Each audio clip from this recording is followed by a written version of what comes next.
Leral TV International am mbir mu bees léegi lañ ko jël seggi xibaar saytu ko door a jàllale amul ci kat morom bu leen di dendale fu mu mën a nekk lum sori ñu daal di dem jëli xibaar bi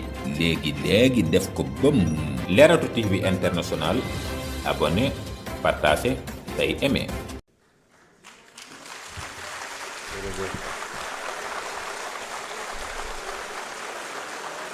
Merci beaucoup.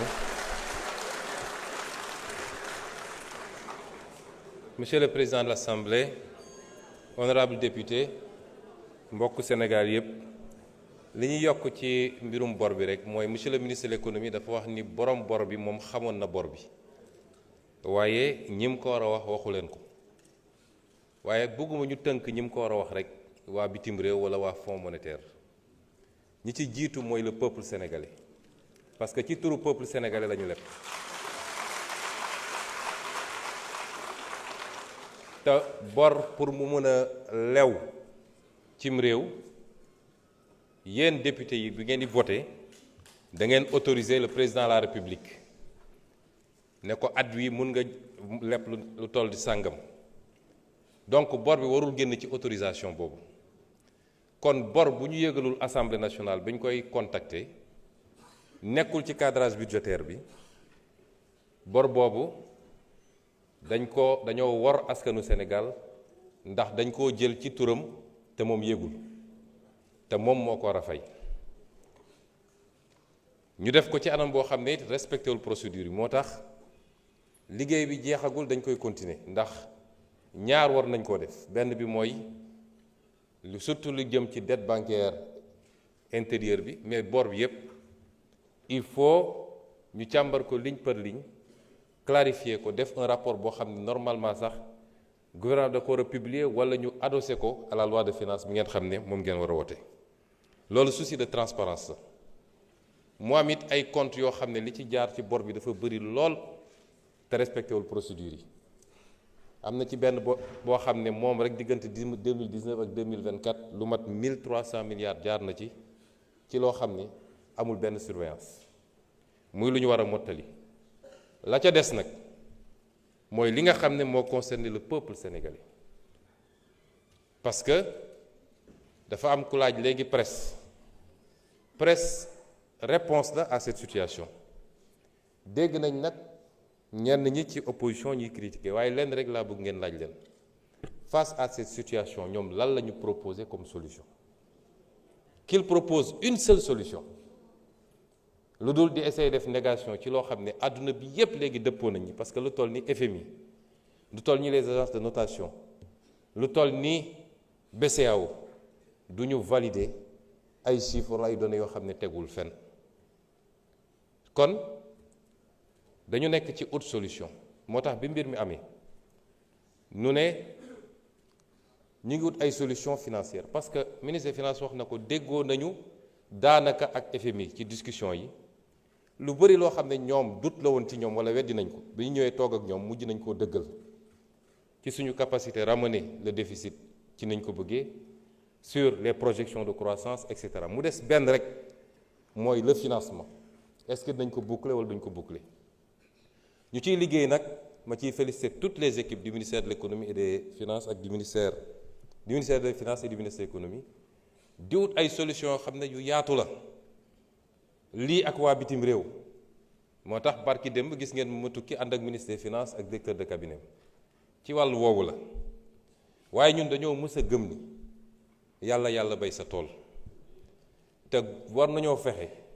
ba di wut des solutions endogènes loolu moo andi le plan de redressement économique ku koy critiquer rek nañu proposer une solution à la place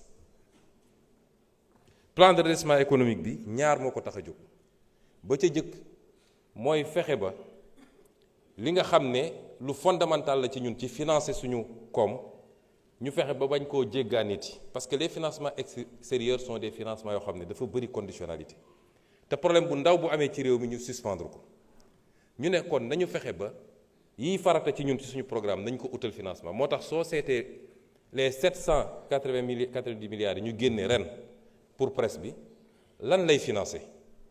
dugal nañ ci réseau gazier du Sénégal dugal nañ ci luy sauver Air Sénégal 66 milliards réseau gazier 50 milliards dugal nañ ci luy sauver Sonacos 50 milliards dugal nañ ci le second pont de Ziguinchor pour 50 milliards dugal nañ ci le grand transfert d'eau pour 50 milliards dugal nañ ci yooyu yëpp c'est dugal nañ ci les agropoles du sud pour 50 milliards agropole centre pour 60 milliards yooyu c'est pas des programmes structurants pour ce pays laytee économie pays bi du jóge ci loolu kon est-ce que jaaduwul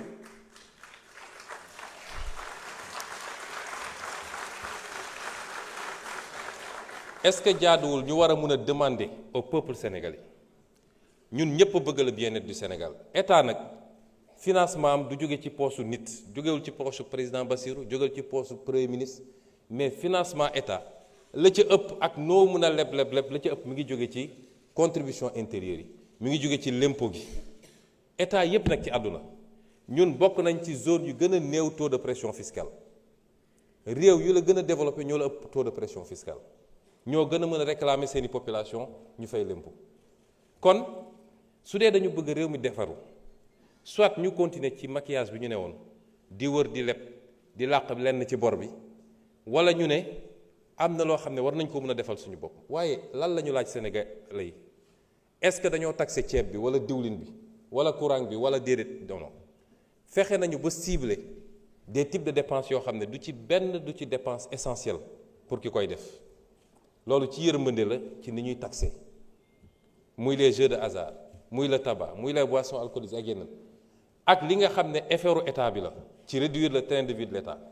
rien que ci arbitrage budgétaire ren bi mara ministre des finances ñëw ci liggéey ak direction du budget plus de 280 milliards d'économie budgétaire ci li ñu wàññi ci séminaires yi ci voyage à l'étranger ci yenn ak yeneen pour mën a yokk capacité état bi loolu boo ko boolee dëxëñ ko yooyu yépp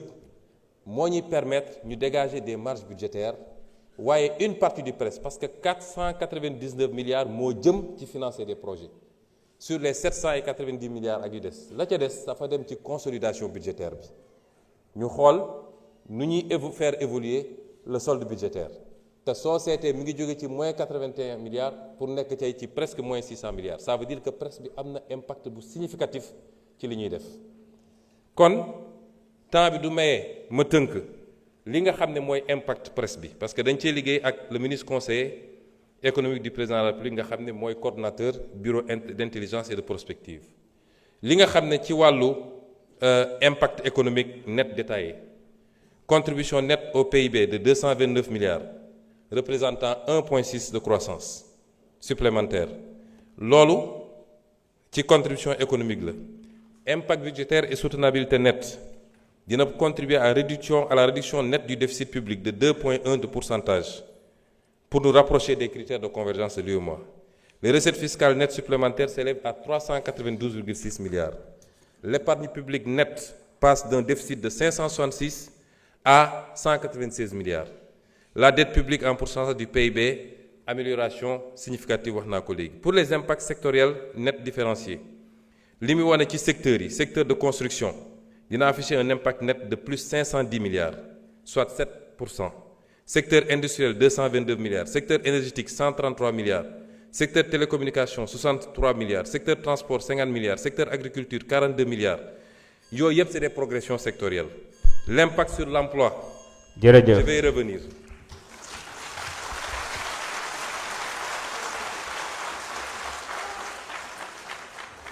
Merci beaucoup. ñu fàttali rek mbooloo mi ne utilisation téléphone yi dañ ko interdire. Règlement intérieur article 63 surtout ñi filmer ak yooyu ñu ngi jox kàddu gi honorable Papa Djibril Fall Ibrahima Mbodj mën nga waajal.